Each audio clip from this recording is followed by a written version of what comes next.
Hey guys, it's Destiny, and in today's video, I'm going to be talking about how Hoyoverse technically buffed up Silverwolf alongside some other characters. And without further ado, let's get straight into it. Just for a brief introduction about Silverwolf, she's a quantum nihility debuffer, and her kit heavily revolves around base chances, such as her skill has a base chance to inflict a weakness type of an ally onto the enemy.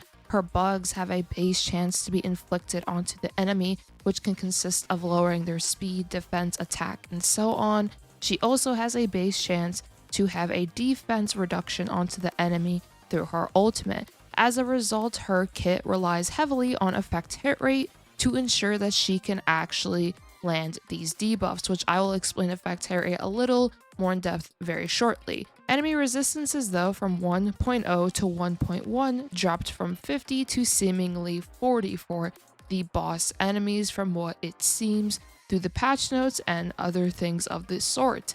This is a major benefit for Silverwolf and any character who has base chance in their kit description, which could be Gepard, Yanqing, and so on, as well as your other Nihility class characters. They could definitely take advantage of this. The reason why effect hit rate matters so much is due to the fact that every character, as long as it doesn't say fixed chance, they have a base chance to land a debuff, whether it's freezing, whether it could be Silverwolf's bug or weakness implantation onto the enemy. It could be any of that. And some enemies, which should be majority if not all, have some sort of resistance to being debuffed. This resistance will either dictate whether or not your debuff will actually land on them, which is where effect hit rate comes into play. Effect hit rate won't increase your base chance, however, it will increase your overall chance, which ultimately means the more effect hit rate you have, the better likelihood that debuff will actually land on the enemy through that resistance that they have. Of course, though, there is a cap on how much effect hit rate you would want. Once you're at 100% overall chance with any character on your team that has that base chance, that is a very good stopping point. Additionally, if you are enjoying this video so far and I am helping you out, make sure to subscribe to see more Starhawk content from me, and now let's carry on. So to demonstrate how major of a difference this can make, I will show my previous calculations for Silverwolf, which is her hitting her level 7 or 8 skill with an overall 100% chance, roughly speaking, to inflict the debuff onto the enemy. As you can see, it is quite a lot of effect hit rate. It would require a lot of substats, effect hit rate body piece, the 4-star light cone with the 40% effect hit rate superimposed 5, and so on. But now, as we see with the new resistances, this drops significantly, as you'll need roughly 40% less effect hit rate than before, which results in roughly 102 effect hit rate for an overall 100% base chance. And if the skill is at level 10, which eventually one would aspire to achieve, then you'll only need roughly 97% effect hit rate, which is amazing. This allows you to have an effect hit rate body piece with the light cone and her traces, which will allow you to be above 97%, which means you'll always be able to hit your skill on 40% resistant bosses, which is incredible, as now you can spend your substats in those other stats you may want, which could be your crits, attack, and even break.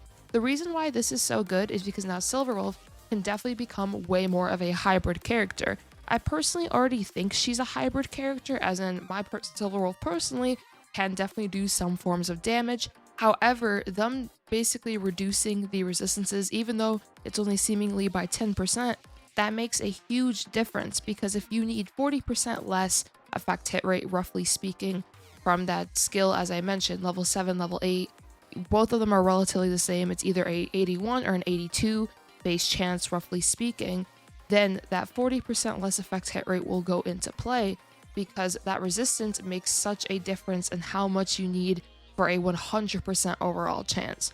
Of course, if you want a 90% overall chance, you would roughly need, I believe, around 85 effect hit rate, which is definitely achievable, I believe, with just the body piece and then the light cone, maybe just one trace and you're good to go.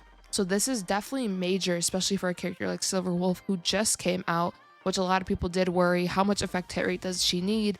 And in actuality now, she doesn't need as much, which is why I mentioned now you can look into other stats for her as well alongside that effect hit rate requirement. Just for another example though, let's use Jetby.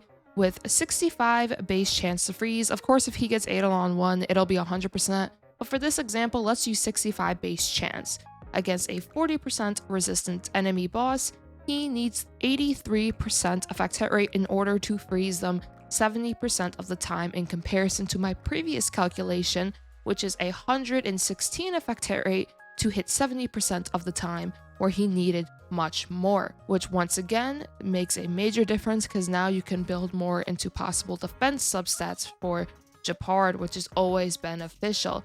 Once again though, as for those substats, I do possibly recommend for Silverwolf. Personally, I've been using Break Silverwolf and it's been going very well for me regarding breaking enemies, entanglement damage being pretty good, and so on. I also do have a Silverwolf guide on my channel if you do want to check that out, and it does go everything about her in depth, and the new effect rate calcs are in this video, of course. And for reference, if you do watch the guide, it does have the 50% boss enemy resistances for the effect hit rate calculations. So if you want the, of course, the accurate calculations, refer to this video, but all the other information in that video is very, very spot on. Overall though, this is a major buff in my eyes to every Nihility class character, or any character in general who has that base chance in their kit and want to inflict as many debuffs through their skill, ultimate, technique, whatever it may be, onto enemies, assuming there's base chances in their kit.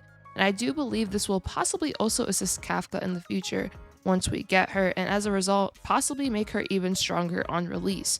Of course though, for Kafka, it's just speculation on my end, but once we know more about her and her exact banner day, or if she's guaranteed a specific update, such as hypothetically if she was the next update, then I'll begin calculations and such for her, as I believe she'll be a cool character to do deep dives on pre and post release. Of course though, I hope all of you did enjoy this video, and if you have any questions regarding effect hit rate, if you have any questions possibly regarding calcs, I'm all for answering those types of questions either in the comments or my Discord. Discord would just be an easier way to do it. But of course, let me know if you guys did pull for Silverwolf, or if you are saving for someone in the future, possibly Kafka, maybe Blade. Just let me know, and make sure to subscribe to see more StarL content from me, as I upload StarL very frequently on my channel, and consider leaving a like to support the video. Of course though, I hope all of you have a good one. Peace.